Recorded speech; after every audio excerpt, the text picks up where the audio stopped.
Hey there, my name is Drew Brashler, and in this video, I'm going to be teaching you about using triggers on the drums, on the rack toms, for triggering the gate of your Behringer X32 for a better tom sound in your mix. If you're brand new to my channel, I'm all about helping you feel more confident in your production gear no matter where you're starting from. So let's go ahead and dive in. Now, a trigger is one of two things. You can either get a clamp-on trigger like the Roland, and I am going to be linking that down below, or there's another one where you can stick it on the side of the drum shell.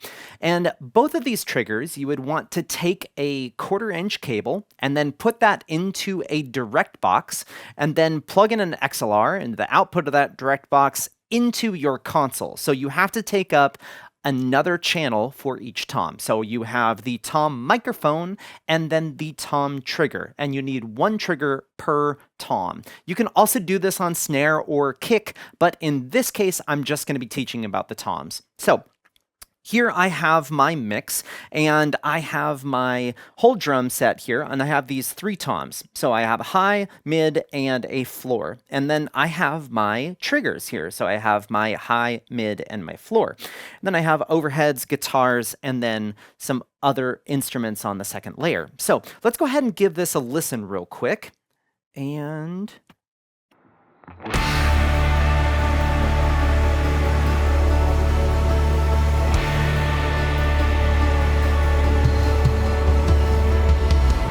now, one thing that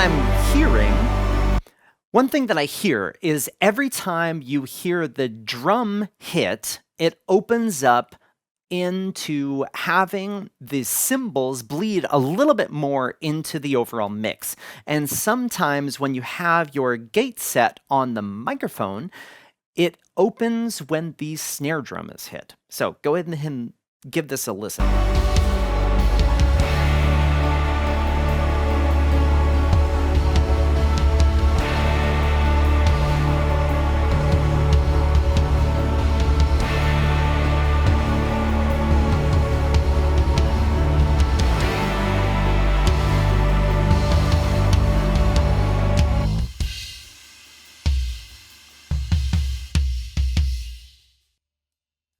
So if I get to a louder portion of the song,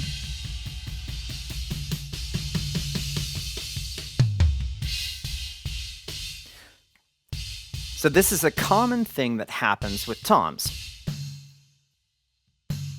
is if we want to have our toms to the point where they open on this gate when the drummer hits them, even at a quieter volume, sometimes the other portions of the kit will open these drums on the gates.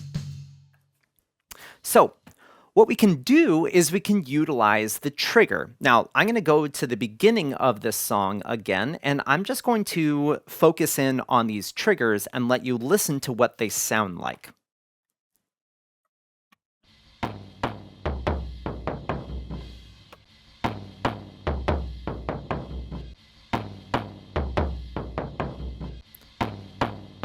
And then here's what the drum sounds like.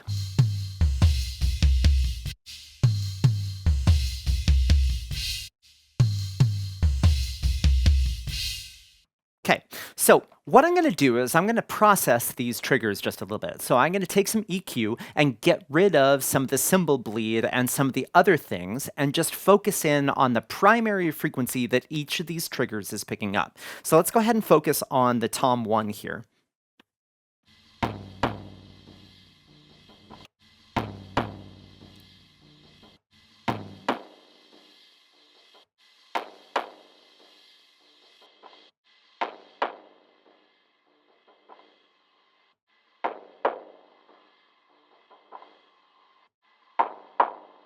That is the sound I'm looking for.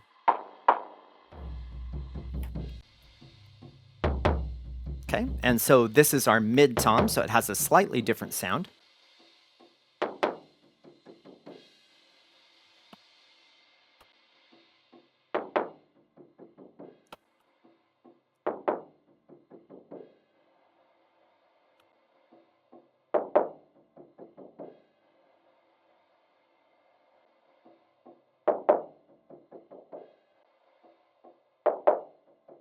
And so all I'm doing is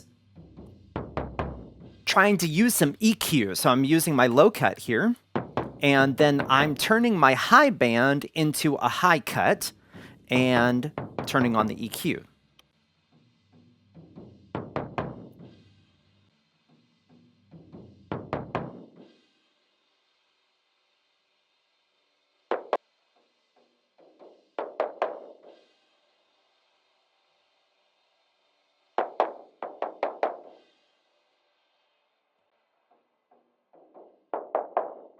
Okay, so let's go ahead and give a listen to.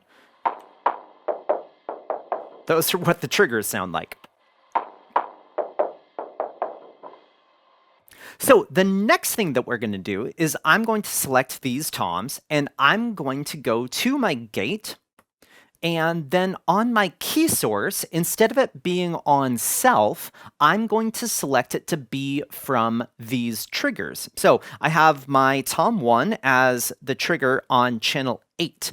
So I'm going to go ahead and go to my second layer, and then on key source, I'm going to go down to channel 8. And then on my key filter, I'm going to open this back up to a Q of 1 and really focus in on where this peak was, which was right about 1K. So we'll go back to our gate on this, and I'll focus in on 1K. And then on my tom 2, I'm going to do the same thing. So we have high tom, then we have tom 2, and so this is going to be coming from channel 9. So I will select channel 9 on my gate as the key source.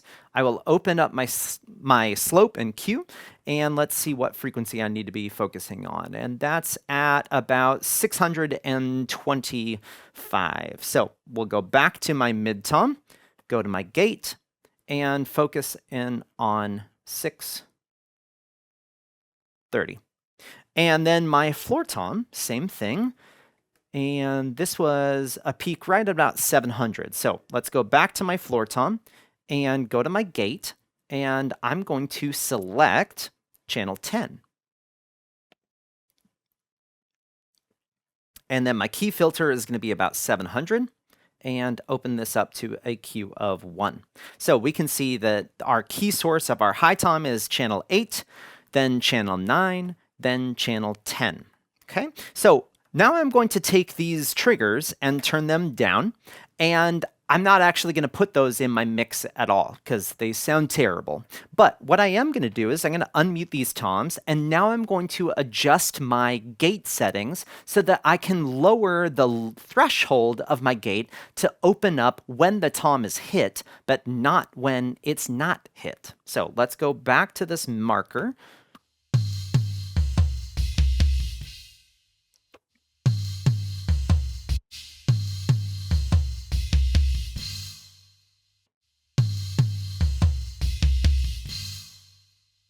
Okay.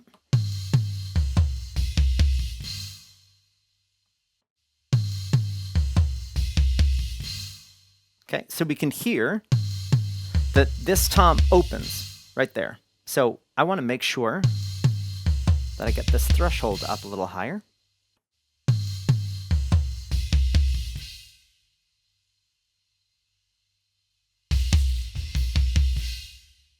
And then the other thing that we can do is we can really emphasize our range now. So I can really take this range all the way up to 60 dB. And so that means when the toms are not being hit, they are reducing the gain with these gates by 60 dB. So let's go ahead and listen to this section.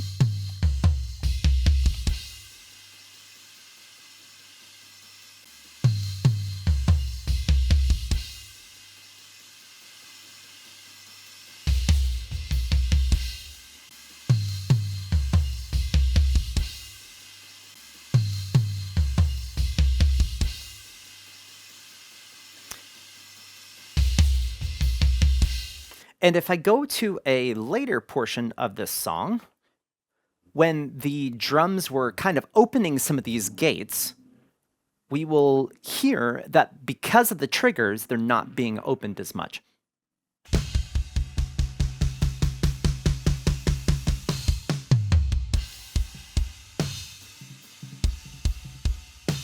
Gotta adjust this gate just a little bit.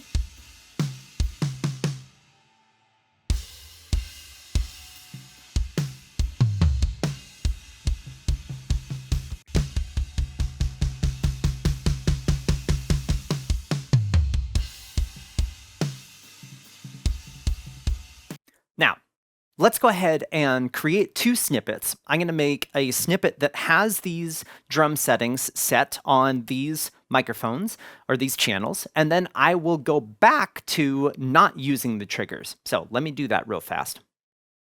So we're going to go over to snippets, and I have channel 5, 6, 7, 8, 9, and 10, and we are going to do the EQ and the gate of these channels. And I'm going to save this, and we'll just title it Trig.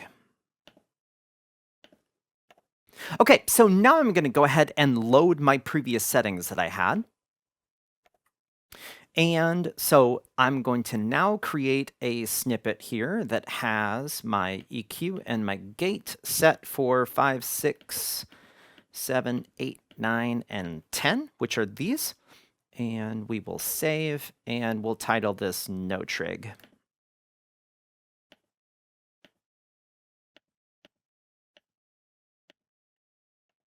Okay, so we have no trigger set. We just have the normal gate keyed off of itself. So let's go ahead and listen to this section here.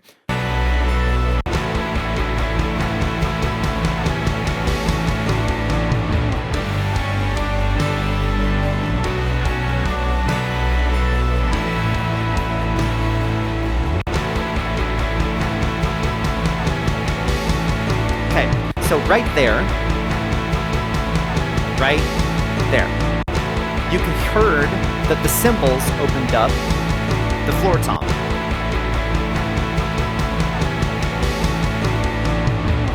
So let's go ahead and load up the snippet that has the triggers in there. So we'll go ahead and load, and we can confirm by looking at our gate. We can see that that is on channel 8, 9, and 10. So let's go back to this section.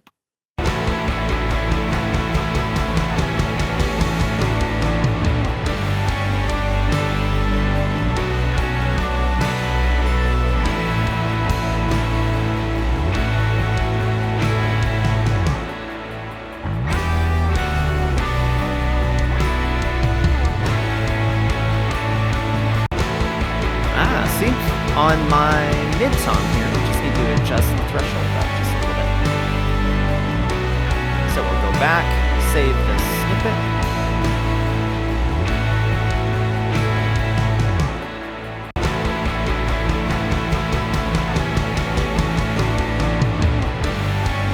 Here it is with no trigger.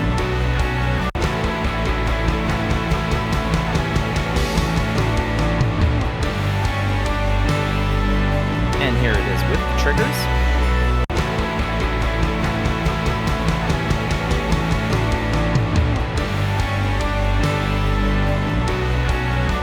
So using the triggers for adjusting our gate settings is great. I use this all the time if I have some spare channels on my X32 or whatever console I'm mixing on at that time.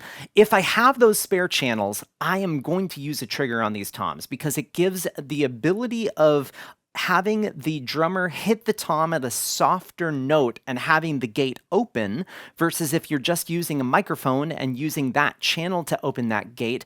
Some of the cymbals will start bleeding into that microphone and that gate setting. So if you are trying to get some of those softer notes on those toms, it will open and let the cymbals through by accident.